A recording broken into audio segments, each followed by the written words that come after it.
नमस्कार, जय हिंद, वंदे मातरम। दोस्तों, दिशा राइज में आपका स्वागत है। हम बच्चों पढ़ रहे थे विद्युत करंट के बारे में। विद्युत के कुछ संबंधित महत्वपूर्ण बिंदु हमने पिछली क्लास में देखे थे। आज हम बात करेंगे ओम के नियम की।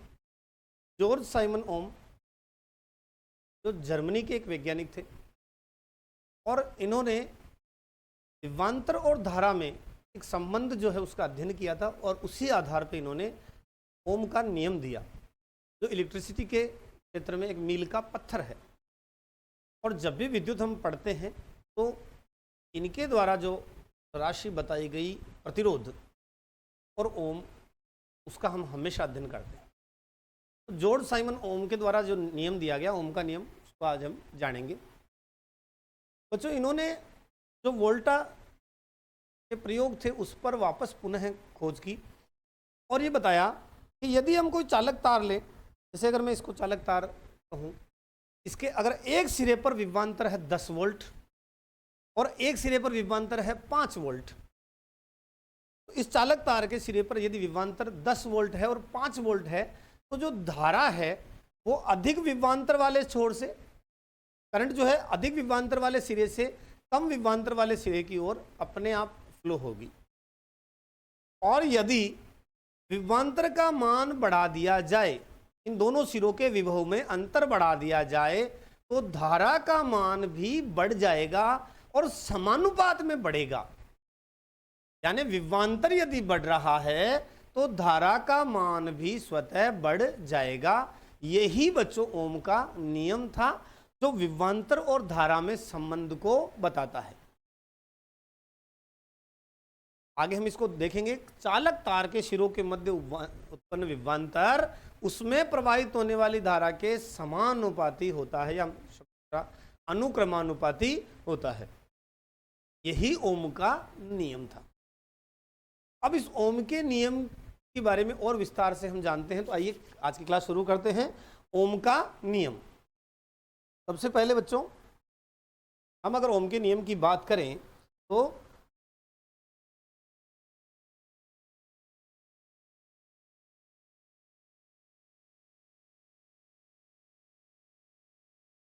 हमने 2-3 चीजों की यहां बात कर रहे हैं। सबसे पहले मैंने बात की विभवांतर की, उसके बाद दूसरी राशि की धारा की। विभवांतर जिसे किससे व्यक्त करते हैं? V से। धारा जिसे किससे व्यक्त करते हैं? I से। पिछली क्लास में हमने देखा था विभवांतर का जो मात्रक है वो क्या है? वोल्ट है।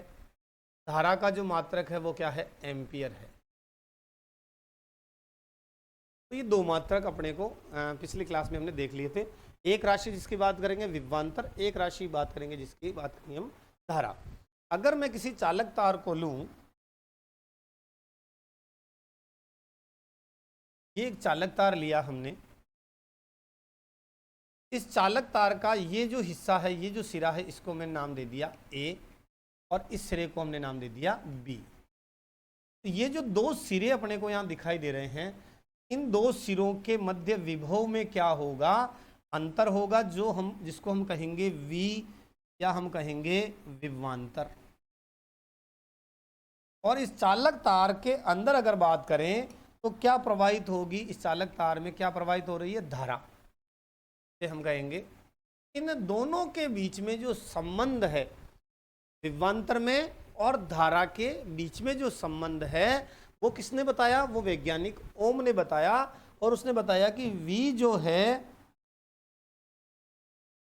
V जो है वो क्या समानुपाती होता है? लेते बढ़। V जो है वो समानुपाती होता है किसके? I के।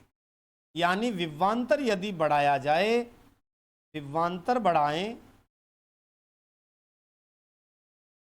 तो धारा भी क्या होगी? बढ़ जाएगी। V is proportional to I। यही किसका नियम था? यही बच्चों ओम का नियम था। का नियम है ये, ओम का नियम है। V इज प्रोपोर्शनल टू क्या होगा? I होगा। यहां बराबर नहीं बात कर रहा मैं, बराबर का चिन्ह नहीं बच्चों, ध्यान रखना। जब भी कोई चीज समानुपात में होती है, आप पढ़ भी चुके हो, आगे भी कक्षाओं में पढ़ोगे, तो उसको बराबर करने के लिए किसी नियतांक, किसी स्थिरांक की जरूरत होती है। तो ओम ने जो नियतांक काम में लिया तो वो लिया आर। तो इसको समानुपात को बराबर में करने के लिए इसने एक नियतांक काम में लिया और उसको नाम दिया आर। आर जो है रेसिस्टेंस के नाम से जानते हैं अपन, और हम इसे कहते हैं प्रतिरोध। क्या कहते हैं? प्रतिरोध। तो यहां जो नियम आगे बढ़ा वो बढ़ा V बराबर आई आर, या R बराबर V बटा आई, यानी प्रतिरोध जो है का मान जो है वो होगा विभवांतर बटा धारा। कौन सी धारा? विद्युत धारा। यही ओम का नियम है। निचोड़ अगर देखें तो निचोड़ आएगा V बराबर आई आर, या R बराबर V बटा आई, या I बराबर, ये इसी से निकाल रहा हूं मैं, ये गुणा में है उधर जाएगा, भाग में चला जाएगा, V बटा R। ये संबंध किसने दिए? तो ये संबंध ओम के नियम ने दिए। तीनों बहुत महत्वपूर्ण सूत्र है, अपने को ध्यान में रखने। विभवांतर और धारा के अंदर संबंध बताए किसने? ओम ने। अब ये जो नया एक शब्दावली निकाली प्रतिरोध की, ये प्रतिरोध क्या चीज है?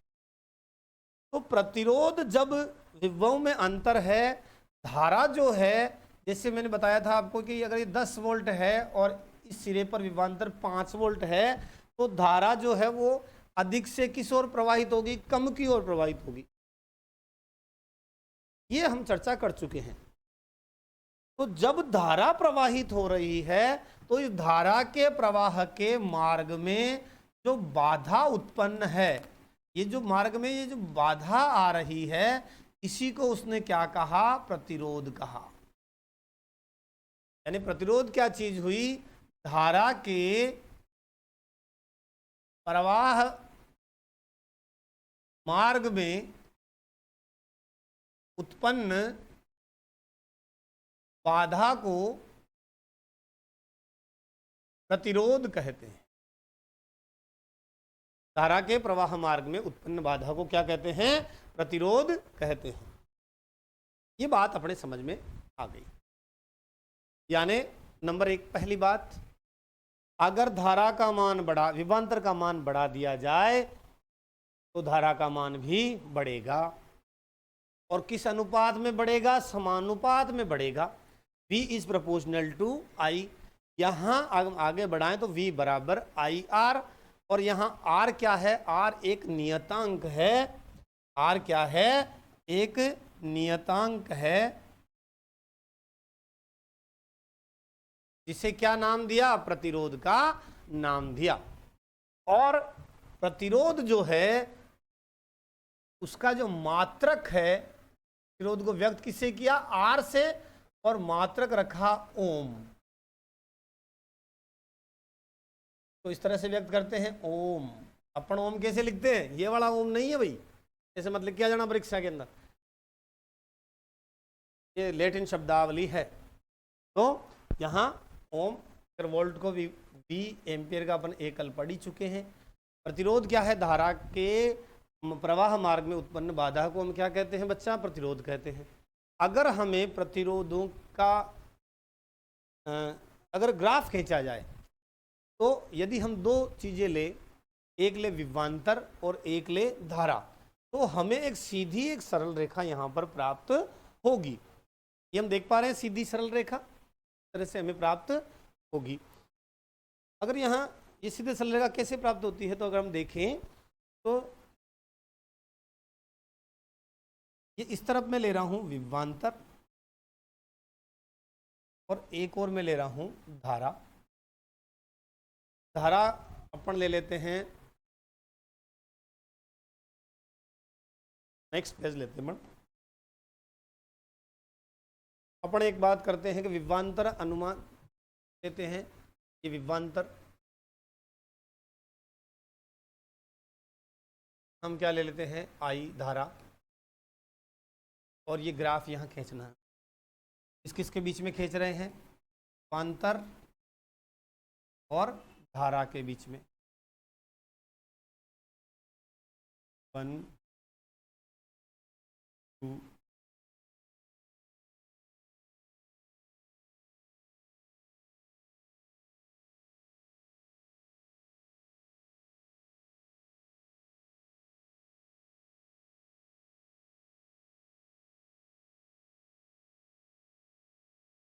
विभवांतर किस में है? वोल्ट में है। और धारा किस में है? एम्पियर में है। यहाँ हम एक उदाहरण लेते हैं। विभवांतर माना अपन ने लिया 1.5 वोल्ट, 1.5 वोल्ट। फिर विभवांतर लिया हमने 3 वोल्ट और धारा विभवांतर लिया अपन ने 4.5 वोल्ट। विभवांतर जब 1.5 वोल्ट है तो धारा क्या है? 1। विभवांतर जब 3 वोल्ट हुआ तो धारा क्या है? 2। अपने आप हो जाएगी। विभवांतर अगर बढ़ेगा तो धारा भी बढ़ जाएगी, विभवांतर घटेगा तो धारा भी घट जाएगी। इसे अगर हमें मापन करना है तो हम क्या करेंगे? हम एक परिपथ ले लेंगे। क्या लेंगे बच्चों? परिपथ ले लेंगे, विद्युत परिपथ।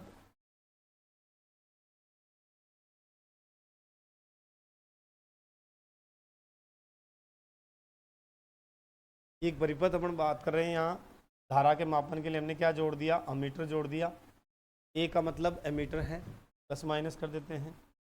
ये हमने कल चिन्ह पढ़े थे। यहाँ पे एक कुंजी हमने कुंजी जोड़ दी। डॉट का मतलब परिपथ बंद है और इसको हमने जोड़ दिया एक बल्ब से। और यहाँ हमने विभवांतर के मापन के लिए वोल्ट मीटर लगा दिया, प्लस और ये माइनस। अब यहाँ हम विभवांतर को बढ़ा रहे हैं तो अमीटर से हम धारा चेक कर रहे हैं।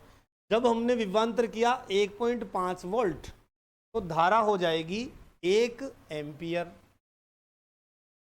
जब हमने विभवांतर किया 3 वोल्ट तो धारा हो जाएगी 2 एम्पियर। अगर मैं विभवांतर यहां करूं 4.5 वोल्ट तो धारा हो जाएगी 2.9 एम्पियर। अब यहां अगर हम बात करें तो प्रतिरोध का मान क्या होगा? R बराबर V बटा I। V बराबर IR से, भी हमने समीकरण देखा था, हमने समीकरण देखा। R बराबर V बटा I, यानी अगर ये 1.5 बटा 1 तो भी मान क्या है? 1.5 है। 3 बटा 2 तो भी मान क्या है? 0.5 है। 4.5 बटा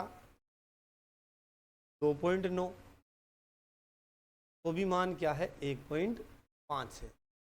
तो यानी विभवांतर का मान कुछ भी बढ़ा रहे हैं तो धारा का मान बढ़ रहा है उसी अनुपात में, और प्रतिरोध का मान R का मान हमें स्थिर प्राप्त हो रहा है 1.5। यही तो बच्चों ओम का नियम है।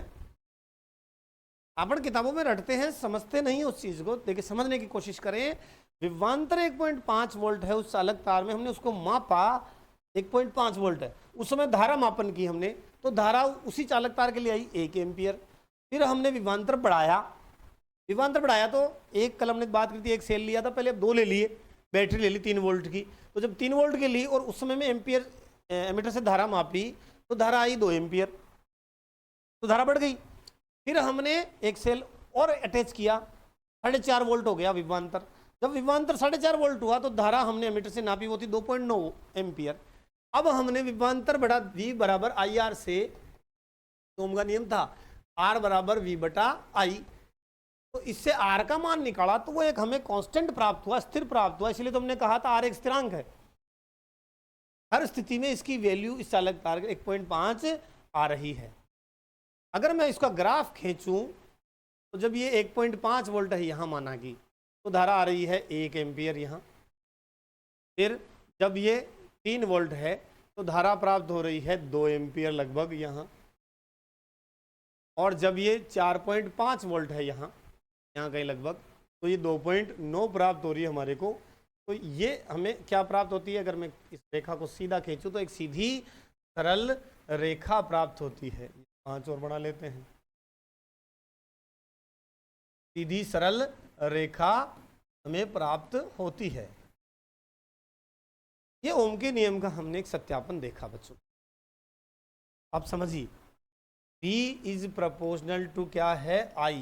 विभवांतर बढ़ेगा तो धारा भी बढ़ेगी, विभवांतर कम होगा तो धारा भी कम होगी, और ये उसमें क्या है, समानुपात में है, हम ये कह सकते हैं V is proportional to I। अब देखते हैं अपन ओम का नियम क्या कह रहा है। ओम का नियम अपने को क्या समझा रहा है, अपने पूरा समझ लिया बच्चों। ओम का नियम, किसी धातु के तार में प्रवाहित होने वाली विद्युत धारा उस तार के सिरों के बीच विभवांतर के अनुक्रमानुपाती होती है, V is proportional to I। यही तुम बात कर रहे हैं, V बराबर IR। यहाँ R क्या है, एक नियतांक है, स्थिरांक है, इसे हम क्या कहते हैं, चालक तार का रेसिस्टेंस या प्रतिरोध। इसका मात्रक क्या होता है, इसका मात्रक होता है बच्चा ओम। और यहाँ अगर मैं बात करूँ तो यहाँ अगर हमने एक परिपथ लिया, परिपथ के अंदर विभवांतर का मान बढ़ाते गए या धारा का मान बढ़ाया तो विभवांतर का मान स्वतः ही बढ़ गया। ये एक ग्राफ बता रहा है, ग्राफ एक सीधी सरल रेखा हमें प्राप्त हो रहा है। आगे बात करते हैं बच्चों, हम देखते हैं विभवांतर बढ़ने के साथ साथ धारा का मान भी बढ़ जाता है, और जब विभवांतर घट रहा है तो धारा का मान भी घट जाता है। यही अनुक्रमानुपाती या समानुपातिक संबंध कहलाता है। अब बात करें प्रतिरोध की। प्रतिरोध हमने देख लिया, V is proportional to I और V बराबर IR। यहाँ R क्या है, प्रतिरोध ही तो है, और प्रतिरोध R बराबर क्या होगा, V बटा I। V बराबर IR से R यहाँ निकाला तो V ये भाग में चला गया, V बटा I। समझ में आया बच्चों ये संबंध। आगे प्रतिरोध का मान क्या है, विभवांतर बटा धारा, विभवांतर बटा धारा। यदि का मात्रक क्या है, ओम, 1 ओम की परिभाषा दी जाए तो विभवांतर यदि 1 वोल्ट है और धारा यदि 1 एम्पियर है तो विभवांतर का मान क्या होगा, 1 ओम होगा। याद रखें बच्चों। वापस प्रतिरोध विभवांतर बटा धारा, प्रतिरोध का ऐसा ही मात्रक ओम है, ये साइन होता है, इस तरह से बनाना है ओम। आपको ओम ये नहीं लिखना है बच्चों, ध्यान रखना। ये अपन मंत्र वगैरह करें, पूजा पाठ करें तो ओम लिखना है, यहाँ ये नहीं लिखना है। ओम प्रतिरोध किसे कहते हैं, हमने बात की कि यदि चालक तार का विभवांतर 1 वोल्ट है और धारा 1 एम्पियर है तो प्रतिरोध क्या होगा, 1 ओम होगा। ये भी हमने बात करी। जब प्रतिरोध में 1 एम्पियर की धारा प्रवाहित हो और विभवांतर क्या हो, 1 वोल्ट हो तो प्रतिरोध 1 ओम कहलाएगा। आगे बात करते हैं परिवर्ती प्रतिरोध की। देखो ओम प्रतिरोध, परिवर्ती प्रतिरोध, दोनों में क्या अंतर समझना। यहां पर हम वोल्टता बढ़ा रहे हैं तो धारा बढ़ रही है, यहां हम वोल्टता में परिवर्तन नहीं कर रहे, और उस धारा में जो धारा बढ़ रही है उसको नियंत्रित करने के लिए जो भी हम अवयव काम में ले रहे हैं वो क्या कहलाता है, परिवर्ती प्रतिरोध कहलाता है। स्रोत की वोल्टता बिना कोई परिवर्तन किए विद्युत धारा को यदि हम नियंत्रण कर रहे हैं तो उपयोग किए जाने वाला अवयव को हम क्या कहेंगे, परिवर्ती प्रतिरोध कहेंगे। इस तरह का हम विद्युत उपकरण देखते हैं, इसे हम बोलते हैं धारा नियंत्रक। परिपथ में प्रतिरोध को परिवर्तित करने के लिए जिस युक्ति का प्रयोग किया जाता है उसे क्या कहते हैं, धारा नियंत्रक कहते हैं। ये हम धारा नियंत्रक का एक चित्र देखते हैं, इस तरह का ये डायग्राम हम देख पा रहे हैं बच्चों। ये धारा नियंत्रक है, ये धारा नियंत्रक है जिसे एक प्लस सिरे और एक माइनस सिरे पे हम जोड़ सकते हैं, और धारा के मार्ग में, प्रवाह के मार्ग में हम एक बाधा उत्पन्न करते हैं, तो इसे हम धारा नियंत्रक के नाम से जानते हैं।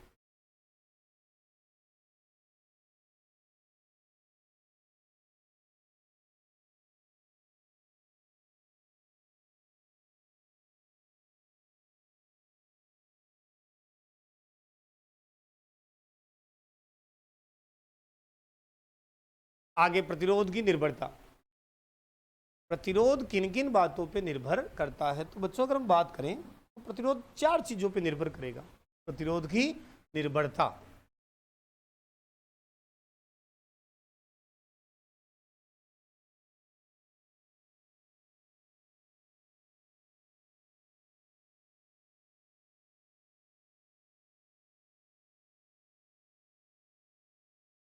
पहली बात प्रतिरोध निर्भर करेगा चालक तार की लंबाई पे। अगर ये मैं चालक तार ले रहा हूं, ये जितना अधिक लंबा होता जाएगा उतना, भाई एक तो रास्ता बहुत थोड़ी दूर जाना पड़ेगा, ट्रैफिक जाम की संभावना कम रहेगी, एक बहुत दूर जाना है, तो समस्या बाधाएं छोटे मार्ग में है या बड़े मार्ग में है, बिल्कुल साधारण बात आप याद रखें। तो प्रतिरोध या चालक तार जितना अधिक लंबा होगा उतनी उसमें बाधा, टूट-फूट, रुकावटें आने की संभावना रहेगी। यानी लंबाई पर प्रतिरोध जो है वो लंबाई बढ़ने पर प्रतिरोध भी बढ़ता है। या मैं इसको ऐसे लिखूं, R is proportional to L। प्रतिरोध जो है वो चालक तार की लंबाई, L का मतलब क्या है, चालक तार की लंबाई से है। दूसरा, अनुप्रस्थ काट। अनुप्रस्थ काट से मतलब समझे, इसको एक चालक तार माने, एक इसे चालक तार माने। इस चालक तार का अनुप्रस्थ काट या मोटाई की मैं बात कर रहा हूं, वो कम लग रही है। अगर मैं ये चालक तार इसके मुकाबले लूं, हालांकि ये पेन है, मैं चालक तार का एग्जांपल दे रहा हूं, ये मोटा थोड़ा ज़्यादा है।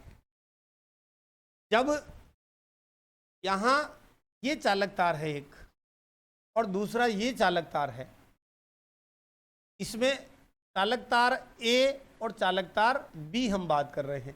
B की मोटाई ज़्यादा है A की तुलना में, और जब मोटाई ज़्यादा है तो इलेक्ट्रॉन जो है वो आसानी से प्रवाहित हो जाएंगे, बाधा जो है वो कम रहेगी। यानी यहाँ पर प्रतिरोध, बाधा कम रहेगी तो प्रतिरोध भी क्या होगा, प्रतिरोध भी क्या रहेगा, कम रहेगा। अगर यहाँ मैं बात करूं चालक तार की,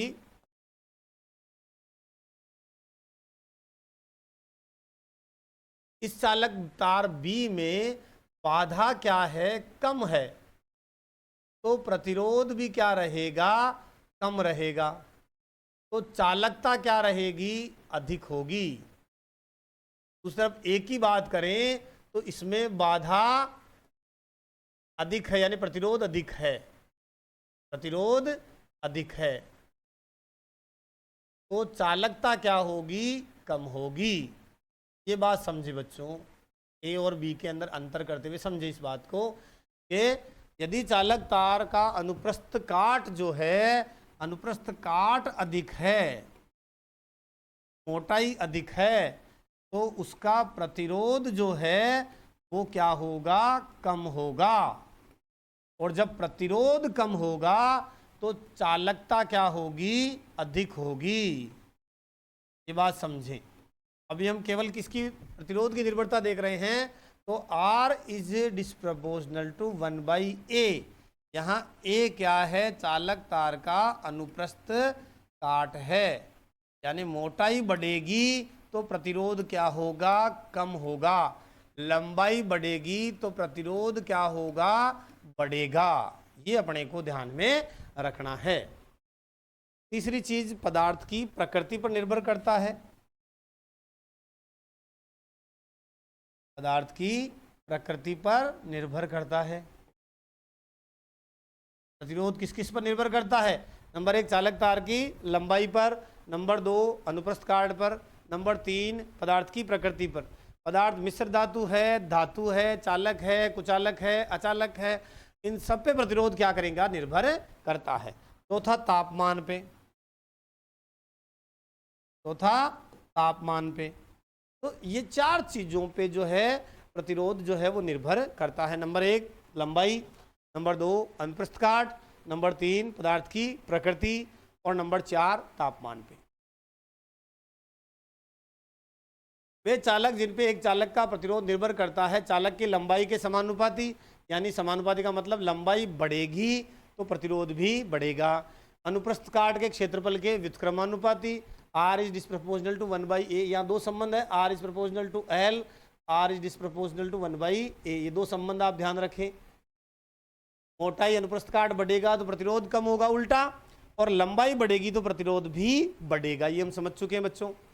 अब यहाँ हम बात करते हैं प्रतिरोधकता की।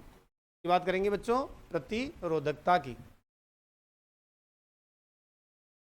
प्रतिरोधकता ये किससे व्यक्त करते हैं? रो से। अब यहाँ हमने बच्चों दो संबंध पढ़े थे, एक पढ़ा R is proportional to L और दूसरा संबंध पढ़ा R is proportional to 1/A। यदि मैं इस दोनों समीकरणों को साथ लिखूं तो संबंध बनेगा R is proportional to L/A। ये एक संबंध यहाँ बन जाएगा। अब क्योंकि हमने बात की थी कि संबंध किस में है? समानुपात में है, तो बराबर में लेना हो तो एक नियतांक काम मिलेंगे। वो नियतांक क्या काम मिलेंगे? R is equal to rho L/A। ये एक संबंध और बन गया। यहाँ पर रो जो है वो किसको व्यक्त कर रहा है? हमने बात पहले ही कर ली है, प्रतिरोधकता को व्यक्त कर रहा है। अगर इसका मान निकाले पण रो प्रतिरोधकता जो है के बराबर क्या होगा? तो R.A/L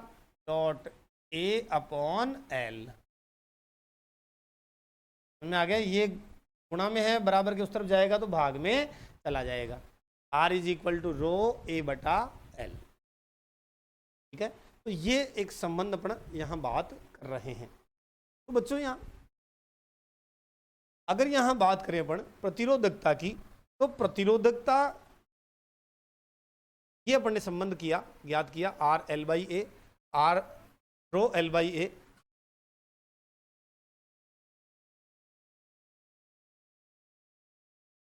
R रो L/A। प्रतिरोधकता की बात करें तो प्रतिरोधकता का जो मात्रक बनेगा वो ओम गुणा मीटर बनेगा। जो पेपर लिया वो कहाँ? ओम गुणा मीटर बनेगा। देखें कैसे बनेगा? रो R का मात्रक क्या है? ओम, अनुप्रस्थ काट का मीटर स्क्वायर और L का मीटर। इस मीटर से ये स्क्वायर कट गया तो मात्रक बना ओम गुणा मीटर। ये किसका मात्रक बना? ये प्रतिरोधकता का मात्रक हुआ। बच्चों देखो, प्रतिरोध का मात्रक क्या है? R का मात्रक है ओम, क्या है? और प्रतिरोधकता का मात्रक क्या है? ओम गुणा मीटर। तो अपने को बिल्कुल भी कंफ्यूज नहीं होना, इसको कंठस्थ रखना है, इस तरह याद करना। प्रतिरोधकता क्या है? प्रतिरोधकता चालक की लंबाई और अनुप्रस्थ काट के क्षेत्रफल के साथ नहीं बदलती, केवल किसके साथ बदलती है? तापमान के साथ बदलती है। प्रतिरोध चार चीज़ों पर निर्भर करता है, लेकिन प्रतिरोधकता किस पर निर्भर करती है? तापमान पे। धातुओं और मिश्र धातुओं की प्रतिरोधकता जो है उनका परिसर है 10⁻⁻8 से 10⁻⁻6। आगे एक सारणी देखते हैं अपन, जिसमें विभिन्न धातुओं की प्रतिरोधकता है। सारणी याद करने की कोशिश नहीं करनी, क्योंकि अगर इस सारणी से आधारित अपने को सवाल दिया तो वो सवाल में अपने को ये मान दे देंगे। यहाँ पहली लाइन कह रहा है कि मिश्र धातु जो है अगर उनकी प्रतिरोधकता की बात करें तो उनकी जो प्रतिरोधकता है, अब जैसे यहाँ ऊपर जो मान दिए हुए हैं वो कम है, नीचे की ओर मान बढ़ रहे हैं। तो हम इसको देखते हैं सारणी को एक बार वापस। ये सारणी हम देख पा रहे हैं, केवल सारणी पे मैं आपका फोकस चाह रहा हूँ बच्चों, केवल हम सारणी देखें। तो अब यहाँ देखें बच्चों, सबसे पहले हम बात कर रहे हैं यहाँ धातुओं की। सबसे ऊपर मान किसका आ रहा है? सबसे ऊपर सिल्वर का आ रहा है। इसका मतलब इसकी जो प्रतिरोधकता है वो क्या होगी? सबसे कम होगी। और ये प्रतिरोधकता कम है तो इसकी चालकता क्या होगी? सर्वाधिक होगी। ये हम किसकी बात कर रहे हैं? ये बात कर रहे हैं सिल्वर की। अगर हम बात करें मिश्र धातुओं की, मिश्र धातु किन से मिलकर बनती है? इन धातुओं से मिलकर बन रही है। तो मिश्र धातुओं की चालकताएं जो हैं, मिश्र धातु की जो चालकता है वो इनकी तुलना में क्या होगी? अधिक होगी। इनकी प्रतिरोधकता का मान चालक से क्या होगा? ज़्यादा। और विद्युत रोधी का मान सबसे अधिक होगा। अब अगर मान पे जाएं तो इनके मान 10 की घात किस में आ रहे हैं? -8 में आ रहे हैं, जबकि मिश्र धातुओं के मान 10 की घात -6 में आ रहे हैं और अचालकों के मान जो है वो धनात्मक घात में आ रहे हैं। तो इसका मतलब प्रतिरोधकता का मान क्या रहा है? ऊपर से नीचे आने पर बढ़ रहा है, बढ़ रहा है। और चालकता क्या हो रही है? चालकता प्रतिरोधकता का व्युत्क्रमानुपाती होता है, तो चालकता घट रही है और प्रतिरोधकता बढ़ रही है। ये हम इस सारणी से अच्छी तरह आप देख पा रहे हैं। बिल्कुल एक सारणी, सबसे ऊपर किसका मान है? सिल्वर का है। अगर यहाँ कुछ प्रश्न अपने को करे कि कॉपर और आयरन में से बढ़िया चालक कौन है? तो नीचे आएंगे तो चालकता का मान बढ़ेगा, तो आयरन अच्छा चालक है कॉपर की तुलना में, ठीक है ना। तो यहां हम बात कर रहे हैं प्रतिरोधकता की, तो जो अच्छा चालक है वो कहाँ है? ऊपर की ओर है। कम हल्का चालक है या विद्युत रोधी है वो कहाँ आ रहा है? नीचे की ओर है ना। तो वापस बात करें, कॉपर, सिल्वर, अगर हम क्रम देना चाहें, सिल्वर, फिर कॉपर, फिर एल्यूमिनियम, फिर आयरन, और अगर इसमें और कोई लेना चाहें अपन, इस तरह से हमने एक क्रम दिया। तो सर्वश्रेष्ठ चालक किसको कहेंगे? हम सर्वश्रेष्ठ चालक कह देंगे चांदी को। सर्वश्रेष्ठ चालक कौन है? चांदी, क्योंकि इसकी प्रतिरोधकता क्या है? कम है। प्रतिरोधकता क्या है? कम है। और चालकता क्या है? ये चालकता का मान, चालकता क्या हो रही है नीचे जाने पर? तो ये मान और ये मान, यहां चांदी जो है वो क्या है? सर्वश्रेष्ठ चालक। उसके बाद में तांबा। घरों में तार किसके बनाते हैं? तो तांबे के बनाते हैं। घरों में तार किसके बनाते हैं? तांबे के। चांदी के क्यों नहीं बनाते भाई? चांदी के इसलिए नहीं बनाते क्योंकि महंगा पड़ जाएगा मामला। क्या हो जाएगा? महंगा पड़ जाएगा, इसलिए हम घरों में चांदी के तार नहीं बनाते। लेकिन चालकता जो है वो किसकी ज्यादा होती है? चालकता किसकी ज्यादा है? चालकता ज्यादा है चांदी की। तो प्रतिरोधकता कम किसकी है? प्रतिरोधकता सबसे कम किसकी है? चांदी की। याद रह जाएगा बच्चों। सिर्फ और सिर्फ अपने को किसका दिमाग में उदाहरण रखोगे तो सारी बात बन जाएगी। आप ध्यान रखोगे किसका? चांदी के बारे में हम बात करेंगे तो सारी बात याद रह जाएगी। इंपॉर्टेंट बात है वो आपको लिख देता हूं, देख लेते हैं सेट सारणी के अंदर। यहां मैं महत्वपूर्ण बात लिख देता हूं आपको। चांदी अर्जेंटम जो है उसकी प्रतिरोधकता सबसे कम है, अर्थात इसकी जो चालकता है वो सर्वाधिक रहेगी। रहेगी, सर्वाधिक होगी। अगर मैं बात करूं, ये क्रम आप देख लेंगे आगे, किसका? टंगस्टन, निकल, क्रोमियम, इन सब का। तो इसी क्रम में हम बात करेंगे चालकता की।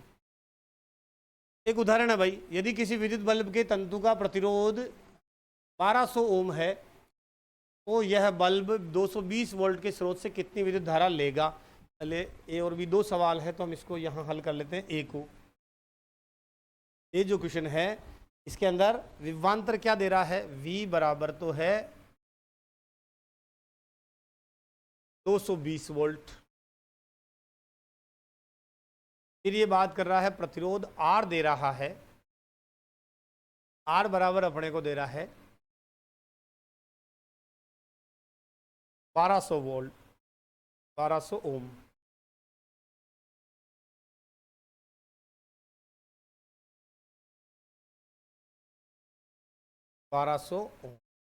अपन ने एक संबंध पढ़ा था, V बराबर IR से सारे सवाल निकालने हैं।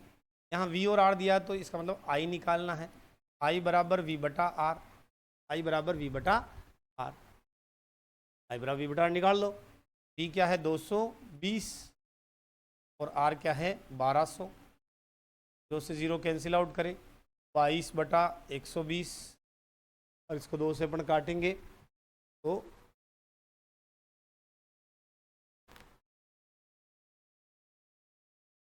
11/60 पॉइंट लगाया, या नीचे आंसर लिख रहे 0.18। और क्या निकाल रहे हैं अपन? आई निकाल रहे हैं।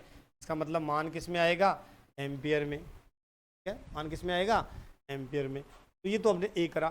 बी वाला प्रश्न अगर देखें, यदि किसी विद्युत हीटर की कुंडली का प्रतिरोध यहाँ आर दिया है अपने को तो ओम, और विभवांतर दिया है अपने को 220 वोल्ट। यहाँ पर भी वही है, V बराबर आई आर से, I बराबर V बटा R, आई बराबर वी कितना है 220 और आर कितना है 100, 2 से 0 2.2 एम्पियर। ए लिख दो, ए एम पी लिख दो, एक ही। ये हमने सीधा सिंपल ओम के नियम से निकाला है, वी बराबर आई आर से अपने इसको निकाला है। अगला प्रश्न देखते हैं बच्चों। जब कोई विद्युत हीटर विद्युत स्रोत से 4 एम्पियर विद्युत धारा लेता है तब उसके टर्मिनलों के बीच विभवांतर है 60 वोल्ट। उस समय विद्युत हीटर कितनी विद्युत धारा लेगा जब विभवांतर को 120 वोल्ट तक बढ़ा दिया जाए। यहाँ प्रश्न को हम दो टुकड़ों में लेते हैं। एक तो पहली स्थिति में, पहली स्थिति तक अपने को दिया है, देखो आई का मान दिया है 4 एम्पियर और वी का मान दिया है 60 वोल्ट। तो पहली स्थिति में वी बराबर आई आर से अपने को आर का मान निकालना है, आर बराबर वी बटा आई, आर बराबर वी बटा आई। तो यहाँ वी का मान है 60, आई का मान है 4, तो प्रतिरोध आएगा 15 ओम। अब दूसरी स्थिति, यहाँ सेकंड स्थिति हो रही है, तो अब यहाँ आर कितना आ गया अपने पास 15 ओम। उस समय विभवांतर कितना दिया है, वी दिया है अपने को 120 वोल्ट और पूछा है हीटर कितनी धारा लेगा, यानी किसका मान पूछा है, आई का मान। तो आई बराबर वी बटा आर, संबंध अपन पढ़ चुके हैं, आई बराबर वी बटा आर। वी का मान हमने दिया हुआ था, आर का मान अभी भी निकाला है और 15 का भाग लगाएंगे तो 8 बार जाएगा, कितनी बार जाएगा, 8 बार जाएगा। और आई निकाला है क्योंकि ये आई का मान है, तो 8 किस में आएगा, एम्पियर में ये मान अपने को प्राप्त होगा। तो हमने क्या किया, दो टुकड़ों में करके इसको इजी करा ताकि अपन कंफ्यूज नहीं हो। लास्ट में निकालनी क्या थी, धारा निकालनी थी, निकाल ली अपन ने। तीसरा सवाल देखते हैं। अगला सवाल, किसी धातु के 1 मीटर लंबे तार का 30 डिग्री सेंटीग्रेड पर प्रतिरोध 26 ओम है। यदि तार का व्यास 0.3 मिलीमीटर है, इस ताप पे धातु की विद्युत प्रतिरोधकता क्या है। प्रतिरोध नहीं पूछा है, अब की बार पूछा है प्रतिरोधकता। वो रो वाला फॉर्मूला अपन ने काम में लिया था, वो रो वाला फॉर्मूला अपने को इसमें लगाना पड़ेगा। कि धातु का 1 मीटर लंबा तार है, 20 डिग्री सेंटीग्रेड पर प्रतिरोध 26 ओम है। यदि तार का व्यास 0.3 मिलीमीटर है तो इस ताप पर धातु विद्युत का प्रतिरोधकता क्या है। कोई दिक्कत नहीं बच्चों, पहले हमें दिया हुआ क्या है प्रश्न में, तो आर का मान दिया हुआ है, आर का मान कितना है 26 ओम है। क्या दिया हुआ है, आर का मान दिया हुआ है 26 ओम। के बाद में अपने को क्या दिया हुआ है, अपने को डी का मान दिया हुआ है। किसका मान दिया हुआ है, डी का। व्यास दिया हुआ है, डी का मान तो कितना है 0.3 मिलीमीटर। मिलीमीटर का मतलब डी का मान है 0.3, मिली कितना होता है 10 की घात -3, कितना होता है 10 की घात -3, तो 10 की घात -3 मीटर कर लेता हूँ। लेकिन ये पॉइंट में है तो मैं कर लेता हूँ, पॉइंट को इधर बढ़ाऊंगा तो 3 गुणा 10 की घात -4 मीटर हो गया ये। अब हम जानते हैं कि किसी भी त्रिज्या जो है वो व्यास की क्या होती है, आधी होती है। ये वृत्त है, अगर बात करें ये त्रिज्या है और ये व्यास है। त्रिज्या जो है व्यास की क्या होती है, आधी होती है। डी आर निकालने के लिए हम डी में किसका भाग लगाएंगे, 2 का भाग लगा देंगे। तो मेरा बच्चों मैंने यहाँ बटा 2 क्यों किया है, बटा 2 क्यों किया है, क्योंकि त्रिज्या जो है वो आधी होती है व्यास की। ये हमारे को व्यास दिया हुआ था जिसको हमने कहा था ये डी है, तो आर का मान अभी अपने पास आ गया 1.5 गुणा 10 की घात -4 मीटर में।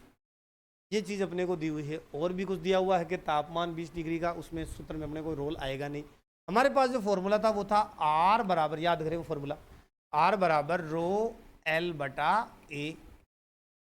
अब पूछा क्या है, यहाँ प्रतिरोधकता पूछी है, तो फॉर्मूले को वापस रीसेट करते हैं। रो बराबर R dot A upon L. अब भाई सूत्र में मान रखेंगे, मान रखेंगे तो आर का मान कितना है, आर का मान था 26, ए का मान कितना है, ये अनुप्रस्थ काट, अनुप्रस्थ काट का मान कितना है, तो ए जो है अगर हम यहाँ करें तो हम इसको A is equal to pi R square लिख सकते हैं। क्या लिखेंगे, पाई आर स्क्वायर। तो पाई का मान अपन लिख लेते हैं 3.14 और आर का मान अपने पास, आर का मान ये रहा 1.5 तो अपन ने क्या किया, R dot pi R square बटा एल कर लिया। पाई का मान 3.14, आर का मान 1.5 गुणा 10 की घात माइनस 4 कर लिया, अपॉन एल का मान कितना है, तो एल का मान अपन ने 1 मीटर लंबा, एक और चीज़ लेनी थी अपने को, एल का मान यहाँ कितना है, तो 1 मीटर है। एल का मान क्या लिख लिया, 1। अब बच्चों अपने को सीधा सिंपल मल्टीप्लाई करना है।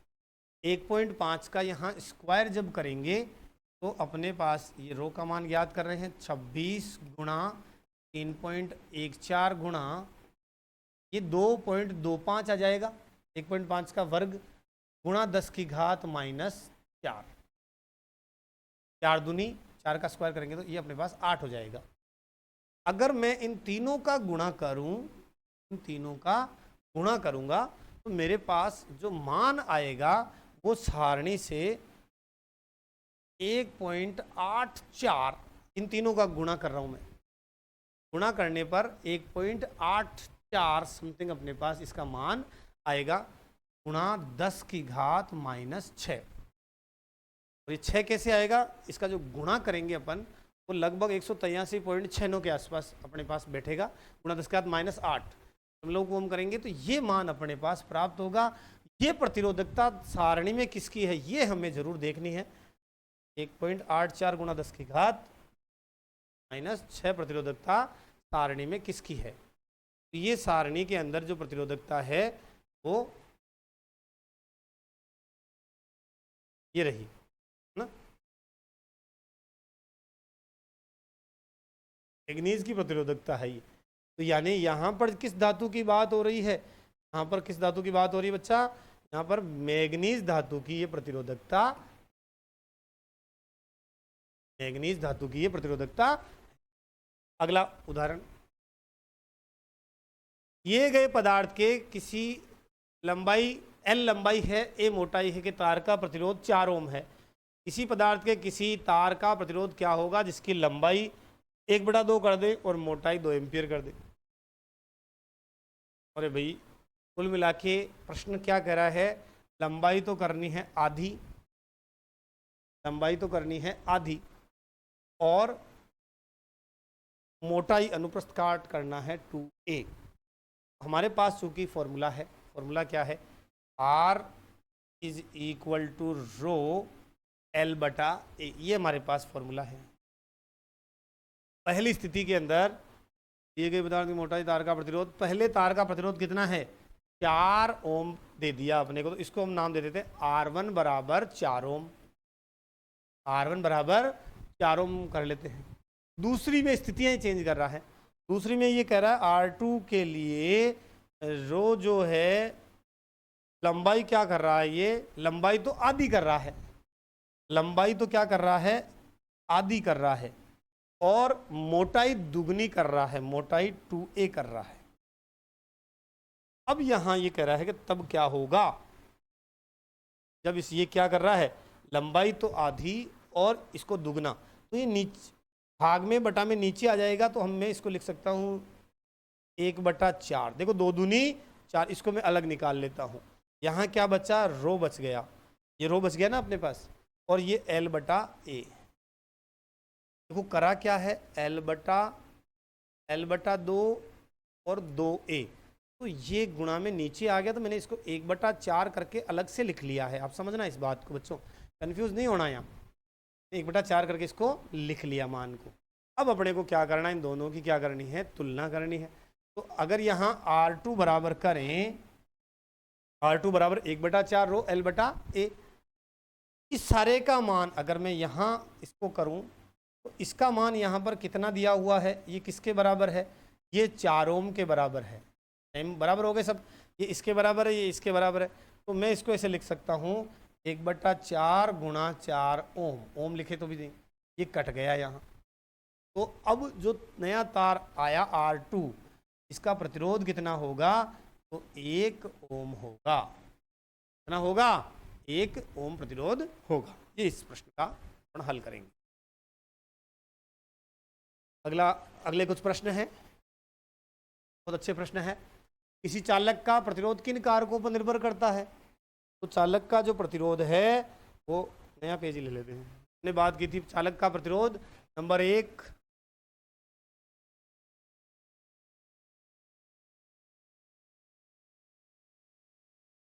चालक तार की लंबाई पे, उसके अनुप्रस्थ काट पे,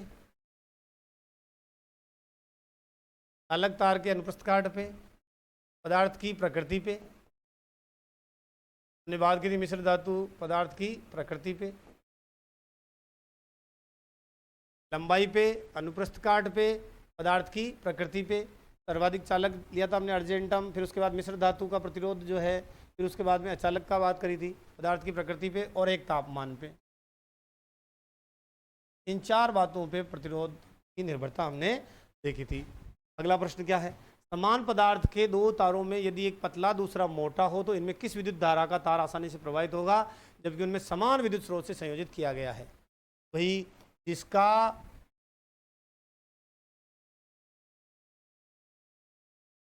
का क्या अधिक है, अनुप्रस्थ काट, हम जिसे मोटाई कह के समझ रहे हैं, अधिक है, में प्रतिरोध कम होगा और वो अच्छा चालक होगा।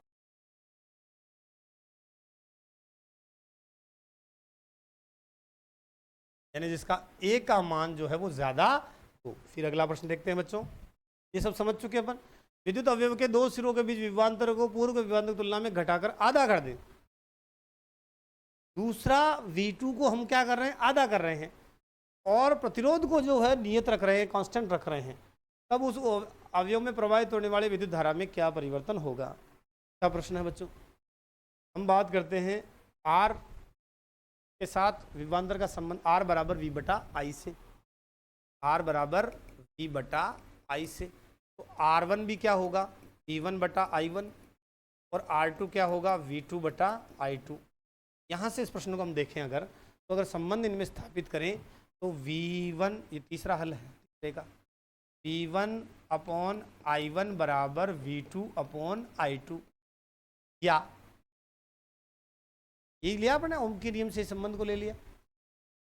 अब यहाँ मैं V1 यहाँ वज्र गुणा कर रहा हूँ, तो V1 बटा V2 और यहाँ है I1 बटा I2, वज्र गुणा करा अपन ने। अब ये शर्त यहाँ से शुरू हुई, विभवांतर का मान क्या कर दें, आधा कर दें, या तो विभवांतर का मान आधा करें यानी V2 को 1/2 करें। V1 तो उतना ही है, V2 को हमने क्या किया 1/2 किया, V2 को क्या किया हमने 1/2 किया, बराबर में I2 I1 I2 है। अब बच्चों ये आधा है, ये पूरा है, इस आधे में पूरे का अगर भाग लगाएं तो ये बढ़ जाएगा 2 बार जाएगा ये I1 बटा I2, ये संबंध अपने को प्राप्त हुआ। अब दूसरे चालक तार में यदि धारा का मान निकालना है तो ये वज्र गुणा करेंगे, तो I2 बराबर I1 बटा 2, I1 बटा 2, तो यानी वैसे भी वही निकाल सकते थे हम ओम के नियम से सीधा भी, लेकिन अच्छा प्रश्न था, मैंने कहा था विभवांतर आधा हो तो धारा का मान भी, तो धारा का मान भी क्या हो जाएगा, आधा होगा। बहुत अच्छा प्रश्न है। विभवांतर यदि आधा हो तो धारा का मान भी क्या होगा, आधा होगा। अगला प्रश्न देखते हैं बच्चों, थोड़ा फास्ट ले लेते हैं। विद्युत टोस्टर और विद्युत स्त्रियों के तापन अवयव शुद्ध धातु के ने बनाकर उन्हें मिश्र धातु का क्यों बनाया जाता है, क्यों बनाते हैं। बहुत ही अच्छा प्रश्न। आपने देखा होगा हीटर के अंदर वो तार लगा रहता है, नाइक्रोम का लगा रहता है, और अभी हमने बात भी करी थी, एक प्रतिरोधकता की सारणी ली थी। प्रतिरोधकता की सारणी की अगर हम बात करें बच्चों, इस सारणी में इस प्रश्न का बहुत सारे उत्तर हैं। देखो बच्चों यहाँ पे मिश्र धातु की प्रतिरोधकता जो है वो अधिक है, मिश्र धातु की प्रतिरोधकता अधिक है किससे? शुद्ध धातु से। प्रतिरोधकता अधिक है, तो हम अपने सवाल पे आ जाते हैं। देख लिया आपने मिश्र धातु और धातु की, हाँ जब बात कर रहे हैं हम, ये प्रश्न अपन कर रहे थे।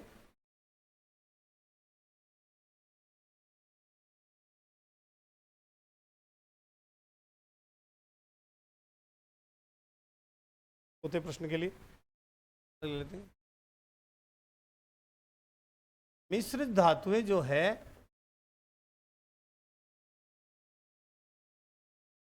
उनकी प्रतिरोधकता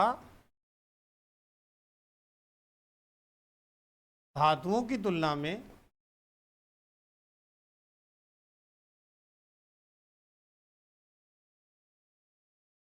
अधिक होती है।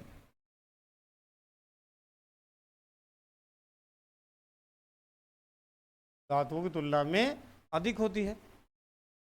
और अगर हम ताप बढ़ाएंगे, है ना, अधिक ताप बढ़ाएं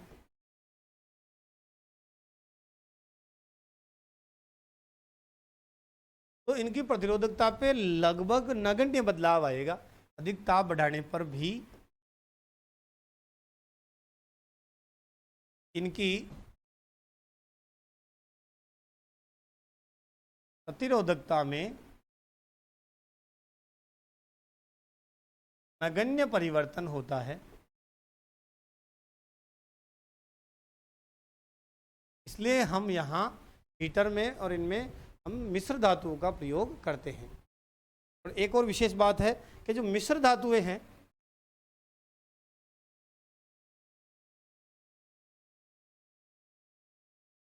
मिश्र धातुओं का दहन धातुओं की तुलना में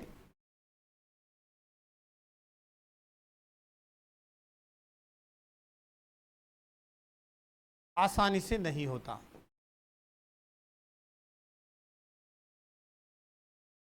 आसानी से नहीं होता। अगला प्रश्न देखते हैं बच्चों।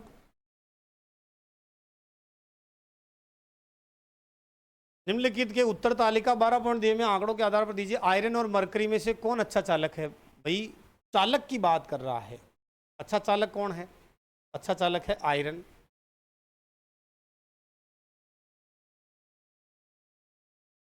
आयरन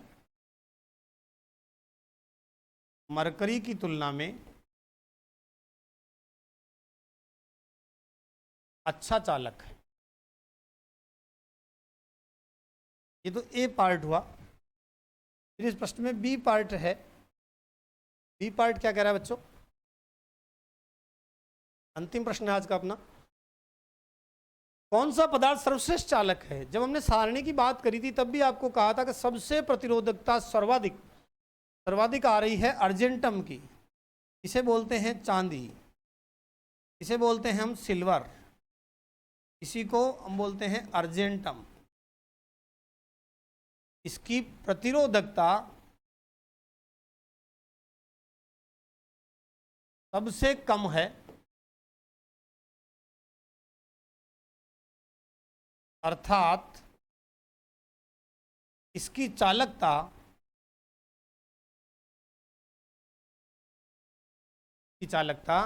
सर्वाधिक होगी।